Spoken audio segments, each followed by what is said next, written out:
The Raven by Edgar Allan Poe.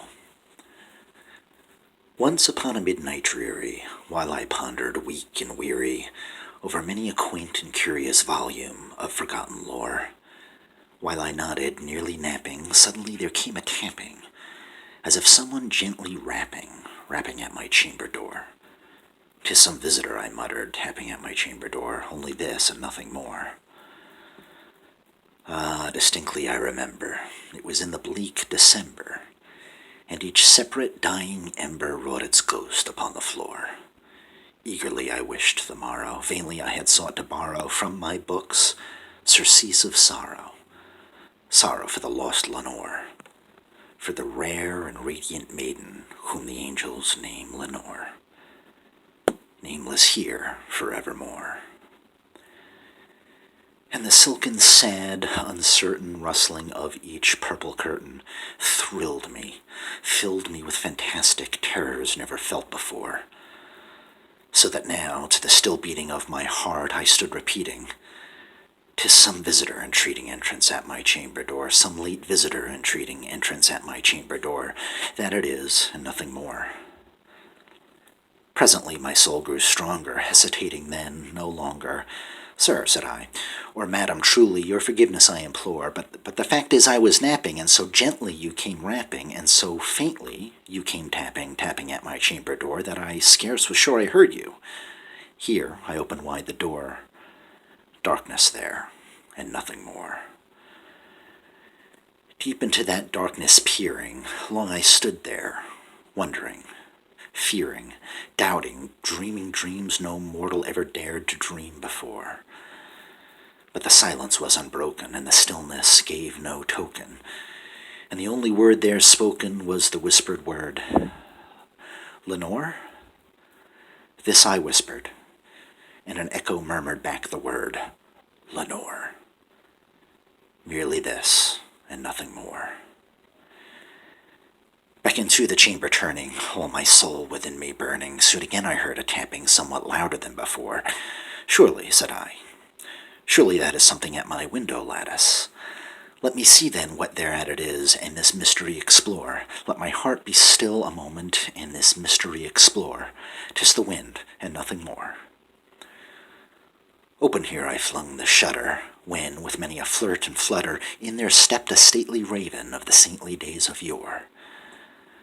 Not the least obeisance made he, not a minute stopped or stayed he, but with mien of lord or lady, perched above my chamber door, perched upon a bust of Pallas just above my chamber door, perched and sad, and nothing more.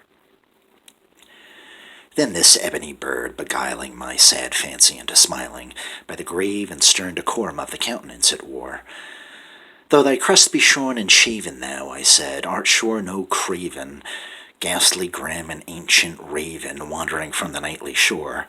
Tell me what thy lordly name is on thy night's Plutonian shore." Quoth the raven, "Nevermore." Much I marveled, this ungainly fowl, to hear discourse so plainly, though its answer little meaning, little relevancy bore, for we cannot help agreeing that no living human being ever yet was blessed with seeing, bird above his chamber door, bird or beast upon the sculptured bust above his chamber door, with such name as Nevermore. But the raven, sitting lonely on the placid bust, spoke only that one word, as if his soul in that one word he did outpour.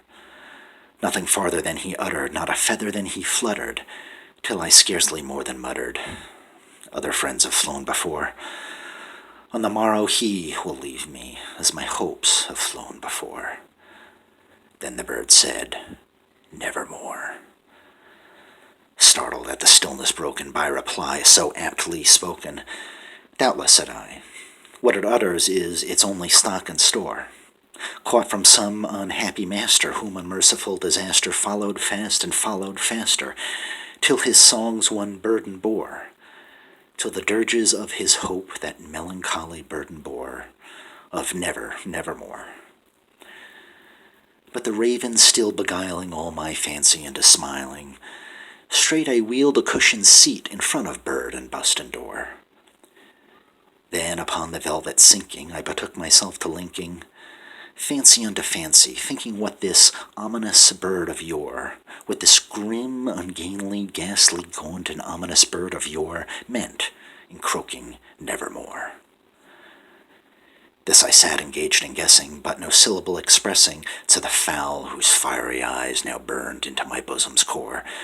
This and more I sat divining, with my head at ease reclining on the cushion's velvet lining that the lamplight gloated o'er, but whose velvet violet lining with the lamplight gloating o'er she shall press, nevermore.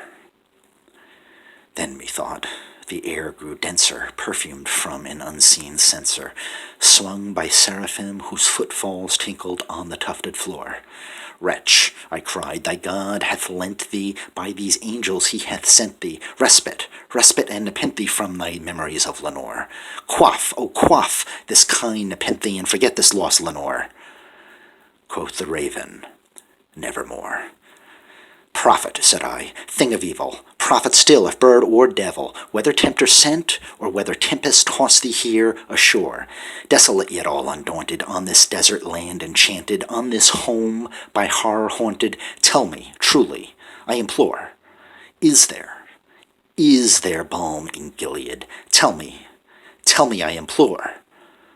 Quoth the raven, nevermore.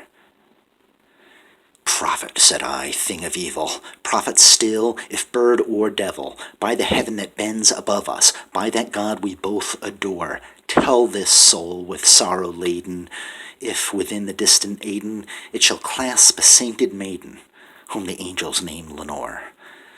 Clasp a rare and radiant maiden, whom the angels name Lenore.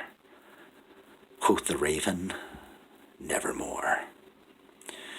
Be that word or sign of parting, bird or fiend, I shrieked, upstarting. Get thee back into the tempest and the night's Plutonian shore. Leave no black plume as a token of that lie thy soul hath spoken. Leave my loneliness unbroken. Quit the bust above the door. Take thy beak from out thy heart, and take thy form from off my door. Quoth the raven, nevermore. And the raven, never flitting, still is sitting on the pallid bust of Pallas just above my chamber door. And his eyes have all the seeming of a demon's that is dreaming, and the lamplight o'er him streaming throws his shadow on the floor. And my soul from out that shadow that lies floating on the floor shall be lifted nevermore.